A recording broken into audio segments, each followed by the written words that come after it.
Today I'll be discussing decolonizing the Canon, specifically the architecture of Kengo Kuma.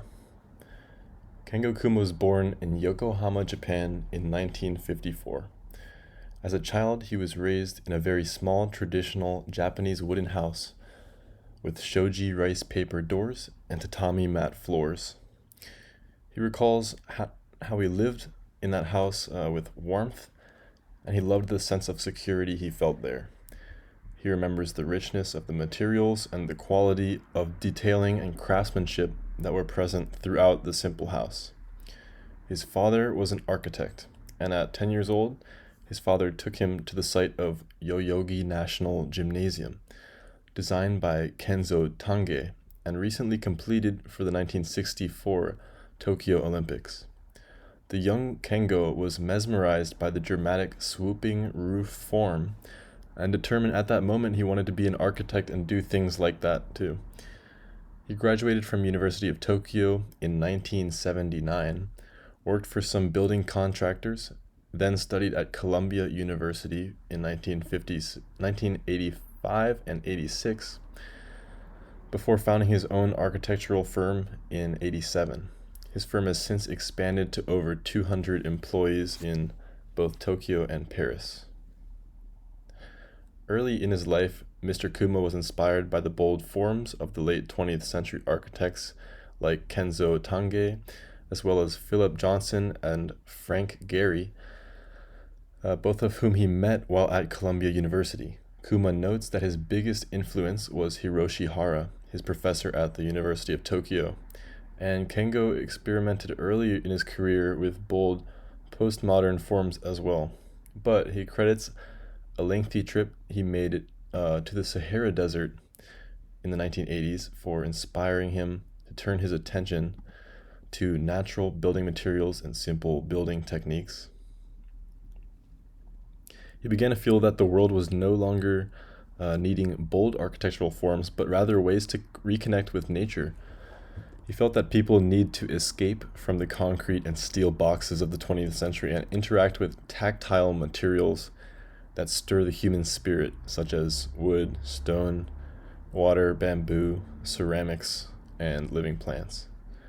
Upon returning to Japan, he spent more time in traditional settings, studying traditional Japanese building forms, materials, and methods to identify what makes them seem so timeless and endearing.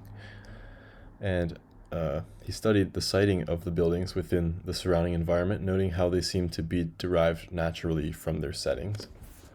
Kuma identified certain traits that give a sense of harmony and well-being in these old buildings, like the wide roof eaves that cast protective shadows over the inhabitants and the ways buildings stayed low to the ground, creating a sense of stability and connection to the earth.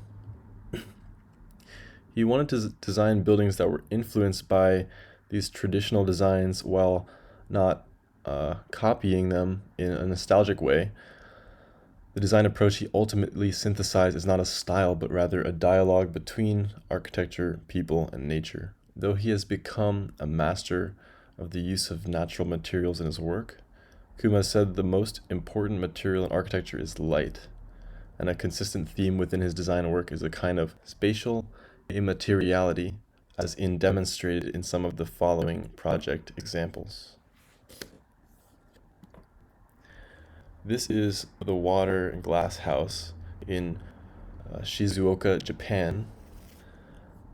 Kuma designed this based on the traditional Japanese design philosophy of framing nature within nature, where building materials echo the surroundings. Here, built in 1995, water frames water, a glass box floats on water, which floats on the ocean, and the water is refracted into the glass surfaces. The rays of sunlight and moonlight reflect inside and outside, and boundaries disappear as all the materials visually dissolve. This is the Prostho Museum and Research Center, built in 2010 in Kasugai, Japan. Based on a traditional interlocking wood toy, Kuma supersized the interlocking members to create an entire building structure that fits together with no fasteners or adhesives, and he even hired a team of craftsmen from the same town that produces the toy blocks to craft these wood members. This wood grid forms the structural envelope of the building and creates spaces inside to display museum objects. Here, the wall faces are prismatic components in an ever-repeating matrix dissolving into incomprehensible volume of space and light and blurring the boundary between inside and outside. The building weight and size seem to be an imperceptible illusion. This is the biophilic office, soon to be built in Milan, Italy, and designed during the COVID-19 pandemic. Mr. Kuma was hired to design sustainable mixed-use office development, and he began to consider the needs of office workers in the future being permanently changed due to the pandemic. So, thus he conceived of a new work environment where sustainability should not only refer to environmental sustainability and sensitivity of the structure, but should also provide a place where people are better united with nature for improved quality of life.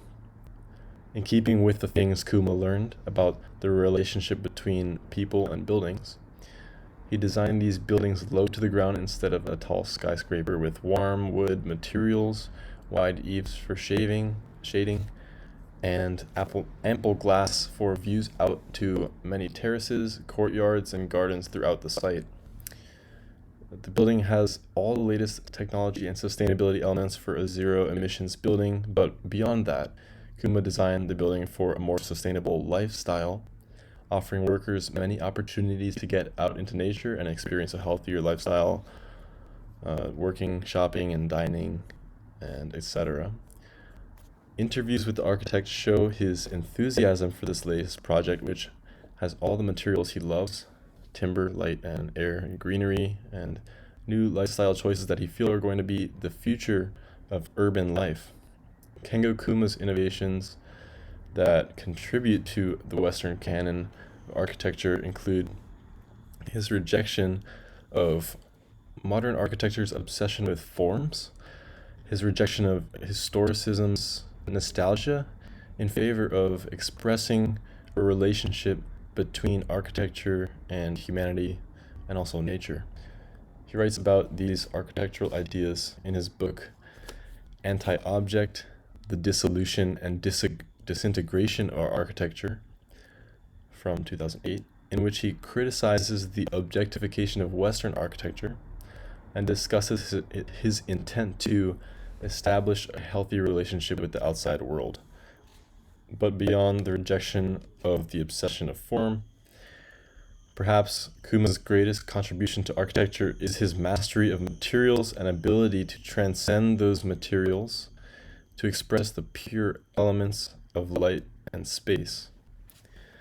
He essentially dematerializes the very material he starts with by using the material in unexpected ways that change the viewer's perception of space and the material, creating a new understanding of materiality in the process and allowing the viewer to comprehend the place inside and outside of the materials in very profound ways. Currently, Mr. Kuma is now experiencing worldwide interest in his architectural ideas as a result of these innovations, and his name and hopefully buildings are likely to become much more familiar to the international design community in the future.